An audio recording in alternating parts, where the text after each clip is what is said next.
During the time of Umar ibn khatab radiallahu anhu, there were two men who brought in a young boy dragging into the courthouse. So Umar ibn khatab radiallahu anhu, he asks him, what is this? What is going on? Why are you dragging him into the courthouse? They say, this boy, he killed our father. Umar ibn khatab, he asks him, did you really kill their father? The boy says, yes, I did kill their father, but it was by accident. My camel, it used to tread on their property. So one day, their father took a rock and hit the camel in the eye. And I saw the camel suffering, and it made me furious and aggravated. So I took a rock and I threw it at the father. It hit him in the head and he died. So Umar ibn Khattab radiallahu anhu, he asks the two brothers, will you forgive this young boy for this accident? They say, no, we want qisas, we want retribution. So Umar ibn Khattab radiallahu anhu, he asks the young boy, do you have any last words, any last wishes, any last requests? And the young boy says, yes. My father passed away and I have a younger brother. And my father left some money behind for my younger brother. I would like 3 days to go and retrieve this wealth from a hidden place so that I can make sure my brother gets it when I die and pass away.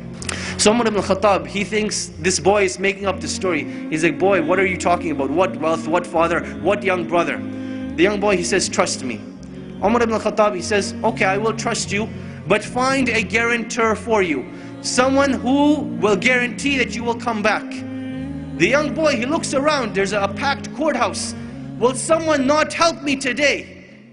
And everyone, as the boy's looking around, they turn their face away, they turn their faces down. No one wants to help this boy. Then from the back of the courthouse, a hand raises up. Whose hand is it?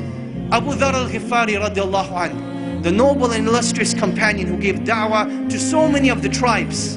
He says, I will be the guarantor of this boy. Now understand what it means to be the guarantor. Meaning that if this boy does not come back, it is the head of Abu Dhar al-Ghifari radiallahu anhu that will be chopped off, that he will be killed. Abu Dhar al-Ghifari, he says, I will be the guarantor. So the boy goes away. The first day goes by, the boy is nowhere to be seen. The second day goes by, the boy is still nowhere to be seen.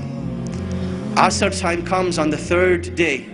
The two brothers go to Abu Dhar al-Ghifari radiallahu anhu, and they say, come with us to the courthouse.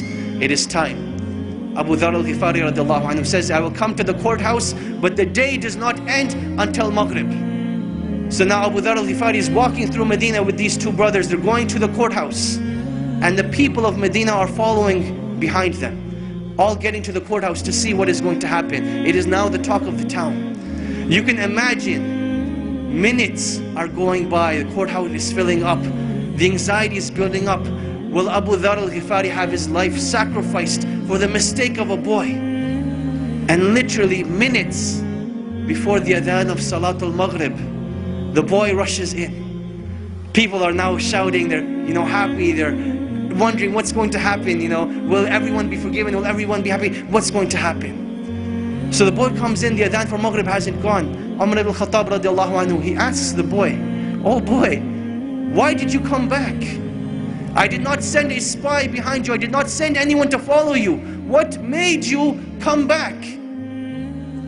He said that I did not want anyone to say that a Muslim gave his word and did not fulfill it. So I came back. Umar ibn Khattab, he turns to Abu Dhar and he says, oh Abu Dhar, what made you want to be the guarantor of this boy? He says, I saw a Muslim in need and I did not want anyone to ever say that a Muslim was in need and no one was there to help him. So I raised my hand to be his guarantor.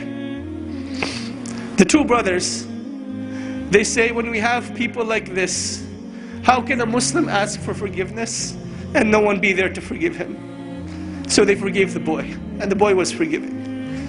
This was the legacy of Islam. This was the code of conduct. This is why during the Khilaf of Umar ibn Khattab, they were able to reach the border of China all the way to the south of France. Because they had strong relationships with Allah. They did things with ihsan, and they lived with the code of conduct of Islam. And this is when Allah subhanahu wa ta'ala will restore the izzah of this nation and will make us once again proud of the great legacies that have been left behind, in hopes that one day we will be called a great legacy.